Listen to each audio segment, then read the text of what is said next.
అన్నిటికంటే ముఖ్యంగా నాకు చూపించిన దర్శనం, ముస్లింల మధ్య నీతో వాడుకుంటాను అని చెప్పాడు. ముస్లింల మధ్య వాడుకున్నాడు. నేను వెళ్ళినప్పుడు 6 మంది, ఒక్క వ్యక్తి ప్రభువుని నమ్ముకోవటానికి 5 ఏళ్లు పట్టింది. ఆ తర్వాత 6 మంది 6 సంవత్సరాలు నాతో వాగ్వివాదం చేస్తూ వచ్చారు. నువ్వేంది, నువ్వు ఈ కథ ఏంది, నేను చూసుకుంటామన్నా. ఆర్ఎస్ఎస్ వాళ్ళు, విహెచ్పి వాళ్ళు నాకు ఈమెయిల్ రాసేవాళ్ళు.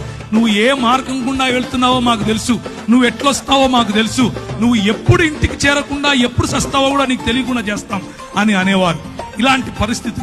అక్కడ నువ్వు వెళ్ళి సాక్షి జీవితం అనంటే ఏంటి అనంటే, అక్కడ నువ్వు వెళ్ళి క్రైస్తవుడిని అని చెప్పుకుంటే చాలు తన్నుతారు. క్రైస్తవుడిని అని చెప్పుకుంటే చాలు చెప్పుతో కొడతారు. అలాంటి పరిస్థితులు. కానీ స్టెఫెనును ఆశీర్వదించినట్లుగా, స్టెఫెనుకు వాక్ చాతుర్యం ఇచ్చినట్లుగా, స్టెఫెనులో వాక్ ప్రభావం ఇచ్చినట్లుగా, స్టెఫెనును ఏ విధముగా జ్ఞానముతోనూ కృపతోనూ ప్రభువు నింపాడో అలా యవ్వనస్తులను నింపగలడు. ఒక్క విధేయత అన్నటువంటి అడుగు తీస్తే చాలు. నా జీవితం ఆ రోజు పరిశుద్ధాత్ముని యొక్క తాకిడితో మారిపోయింది. పరిశుద్ధాత్ముడు నా జీవితంలో తెలియని అగ్నిని రగిలింపజేశాడు. పరిశుద్ధాత్ముడు నా జీవితంలో ఇచ్చిన ఛాలెంజెస్. నేను వెళుతూ ఉంటే నాకు అన్ని బెడ్స్ ఆఫ్ రోజెస్ అందరూ వచ్చి కాళ్ళ మీద పడిపోయి పైసలు ఇచ్చేసి ఏమో చేశారు అనుకున్నారా? కాదు.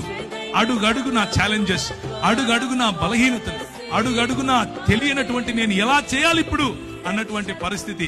కానీ ప్రభువు నమ్మకస్తుడు. ప్రభువు మనల్ని విడిచిపెట్టాడు. పిలిచిన పరిశుద్ధాత్ముడు మనల్ని విడిచిపెట్టాడు. మనల్ని అభిషేకించిన పరిశుద్ధాత్ముడు ఎక్కడెక్కడ నీకు ఏ ఏ పరీక్షలు పెడుతున్నాడో ఆ పరీక్ష ఉత్తీర్ణుడైనటువంటి మరుక్షణం తన ప్రత్యక్షతనిస్తాడు.